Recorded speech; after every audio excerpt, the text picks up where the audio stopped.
राम रावण से युद्ध की तैयारी कर रहे थे, तब बाली का वीर पुत्र अंगद रावण का डटकर मुकाबला कर रहा था।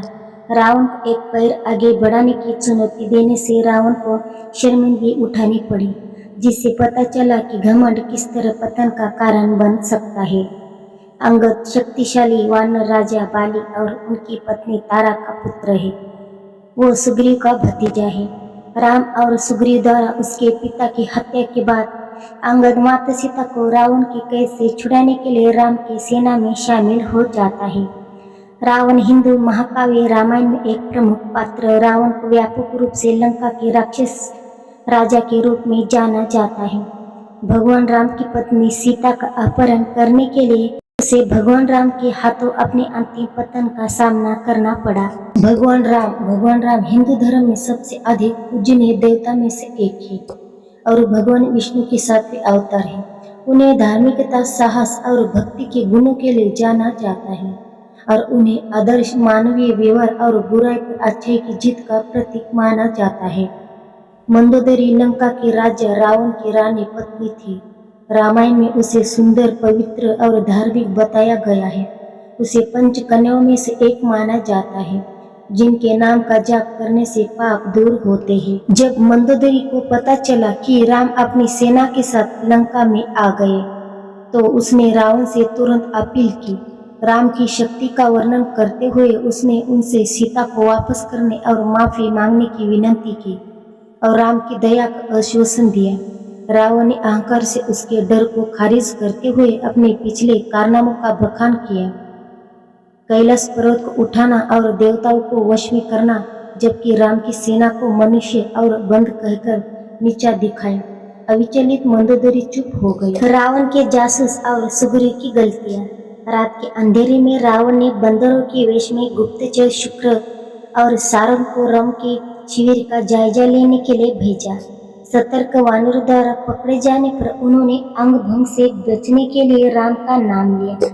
राम के सामने लाए जाने पर उन्हें माफ कर दिया गया और छोड़ दिया गया।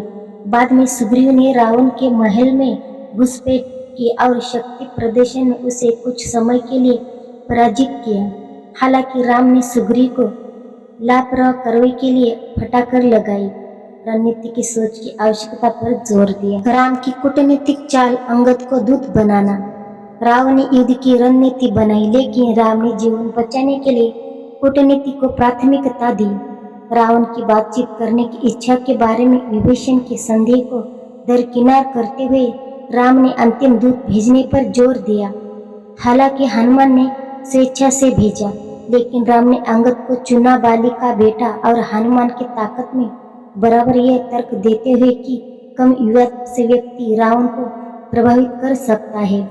अंगद ने बचपन के श्राप से पीड़ित होकर हिचकिचाहट दिखाई। उनके गुरु ने चेतावनी दी थी को नुकसान पहुंचाना घातक साबित होगा। फिर भी राम की बुद्धि पर भरोसा करते हुए उन्होंने मिशन को स्वीकार कर लिया। रावण अंगद के आगमन की आशंका करते हुए बुद्धि के टकराई के लिए तैयार था, इस बात से अनजान कि उसका दूत मनोवैज्ञानिक आघात पहुंचाएगा। रावण के दरबार में अंगद का सामना। जैसे ही अंगद लंका के पास पहुंचे, वहां के लोगों में भय व्याप्त हो गया। उन्हें हनुमान समझकर, जो एक बार उन्हें शहर को तहस नहस कर चुके वानर थे, वे भाग गए और फुसफुसाते हुए बोले, क्या विध्वंसक वापस आ गया है? बिना किसी डर के अंगद रावण के दरबार में घुस गए। खुद को राम का दूत बताए हुए उन्होंने सीता को वापस लाने और रावण से आत्मनिर्भर करने की मांग की। जब रावण ने उपवास किया तो अंगद ने अपनी पूंछ को राक्षस राजा के ऊपर एक ऊंचे आसन पर लपेट लिया। उन्होंने घोषणा की, मैं बाली का पुत्र अंगद हूँ, वो राजा जिसने एक बार आपको 6 महीने आंख में फंसाए रखा था। रावण ने राम की कूटनीति को कमजोर समझकर उनका मजाक उड़ाया। तुम्हारे स्वामी मुझसे डरते हैं, उसके चाटुकरा ने खोखली प्रशंसा की। अविचलित अगन ने जवाब दिया, बाली ने तुम्हें 7 बार हराया है। राम की ताकत के लिए उन्होंने बिना किसी प्रयास के समुद्र को पार दिया, जबकि तुम्हारे परिजन एक भी बंदर को बांधने में विफल रहे। रावण द्वारा सीता की चोरी का मजाक उड़ाते हुए उन्होंने कहा, सोने की चोरियां हम बात है, लेकिन पत्नियों की चोरियां वास्तव में एक दुर्लभ दृश्य है। रावण ने तिल मिलाकर अंगद को बहकाने की कोशिश की। मेरे साथ चलो, राम एक घुमकन है, वे हार जाएंगे। अंगद ने जवाब दिया, तुम कहाँ हो? तुम्हारी लंका एक बंदर की पूंछ से जल गई, फिर भी राम अविचलित खड़े हैं। जब रावण ने उपवास किया, अपने पिता की हत्यारे की सेवा क्यों कर रहे हो? अंगद का संकल्प कभी नहीं डगमगाया। उनके शब्दों के टकराव ने रावण के अहंकार को, अंगद के राम के प्रति अडिग निष्ठा को उजागर कर दिया। एक ऐसी बुद्धि की लड़ाई थी जो आने वाले युद्ध का पूर्वाभास करा रही थी। अंत में जब रावण ने अंगद द्वारा लाई गई संधि की शर्तों को मानने से साफ इनकार कर दिया, तो अंगद ने कहा, हमारी सेना से युद्ध करने का निर्णय लेने से पहले मेरा ये पैर हिलाकर देखो। यदि यहाँ कोई इसे तिल के दाने के बराबर भी हिला सकते तो मैं सीता के लिए युद्ध यही और भी छोड़ दूंगा। रावण ने अपने दरबारियों को आदेश दिया कि वे अंगद का पैर पकड़कर उसे जमीन पर पटक दे। उसने हालांकि अंगद को श्राप याद था, अगर वो नुकसान पहुंचाता तो वो मर जाता। उसने राम के नाम से साहस पाया और एक बार फिर से परास्त कर दिया। इसके बाद इंद्रजित मेघनाथ ने कोशिश की, लेकिन अंगद का पैर स्थिर रहा। सभी दरबारी असफल रहे, जिससे रावण को अपमानित होना पड़ा। जब रावण स्वयं आगे बढ़ा और अंगद को पैर पकड़ने के लिए झुका, तो अंगद ने फुसफुसाते हुए कहा, क्या श्री राम के पैर पकड़ना अधिक बुद्धिमानी होगी? रावण का अपमान और विद्रोही संकल्प।